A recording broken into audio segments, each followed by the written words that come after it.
desde luego, pues es necesario poderlo cubrir porque compete a un periodo de habla hispana, como lo fue el protestantismo en España. Hemos hablado de la era de los reformadores, hemos hablado del protestantismo de Alemania, el de Suiza, el protestantismo de Holanda, el de Inglaterra, y desde luego, pues, ay, gracias, conocemos que estos fueron fuertes. Desde luego, la gente pagó con su vida, hubo la persecución, hubo el martirio, pero estos movimientos protestantes en Inglaterra, en Alemania, en Suiza, en Holanda,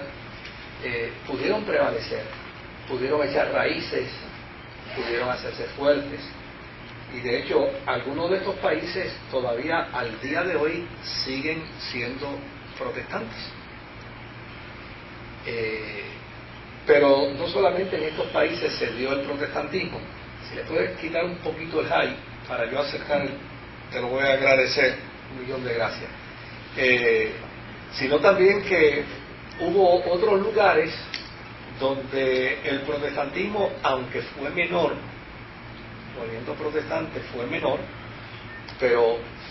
también se hizo notable, como por ejemplo en la misma Italia, en la misma Roma, hubo movimiento protestante. En Polonia hubo movimiento protestante. En Hungría, en Rusia y en Grecia. Ya prácticamente estamos hablando en el área de la Europa oriental. Allí también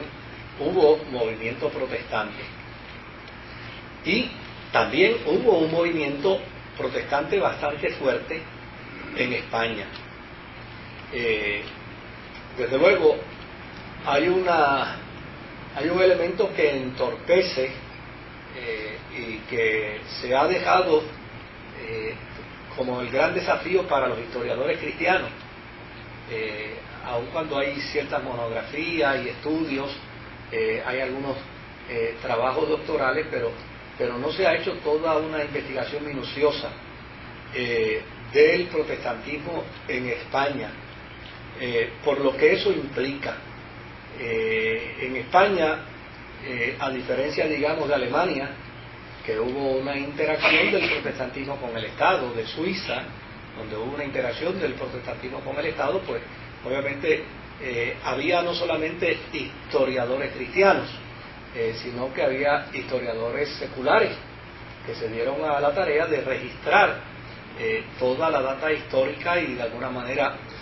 se ha conservado. Pero en España los protestantes lo único que tuvieron fue persecución, lo único que pudieron realizar fueron reuniones clandestinas. Desde luego vivieron la experiencia en su gran mayoría de muerte, y los que no murieron fueron exilados, y básicamente pues en el exilio terminaron sus días, aunque muchos de ellos dieron sus más grandes aportaciones a la cristiandad de habla hispana en los lugares donde estuvieron exilados. La razón por la que tal vez no hay mucho vestigio de aquel protestantismo es porque la inmensa mayoría del protestantismo español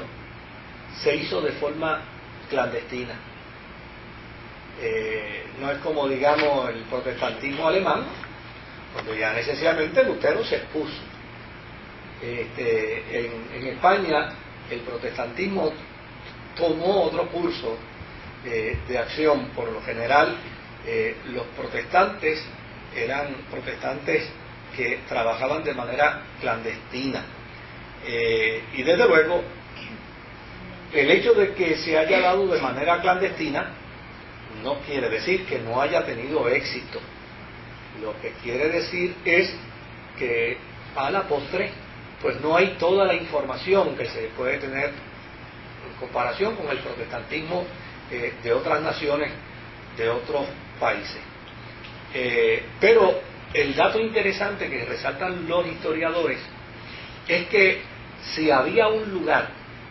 donde pudo haberse desarrollado una reforma protestante más fuerte que en ningún otro lugar, era en España. Porque en España, antes de la reforma protestante, hubo un movimiento de reforma que lo discutimos aquí y lo trabajamos aquí, que fue la reforma de Isabel la Católica. O sea, Isabel la Católica, junto con su asesor religioso Cisneros, desarrolló todo un programa y un proyecto de reforma en España, a tal punto que ella se iba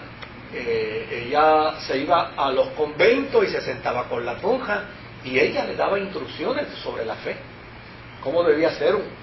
un devoto, cómo debía ser una persona comprometida con la fe. Y esta reina, desde luego, se dio a la tarea de limpiar en España el nombre de la cristiandad, sobre todo dentro del catolicismo, a tal punto que promovió el que los religiosos estudiaran,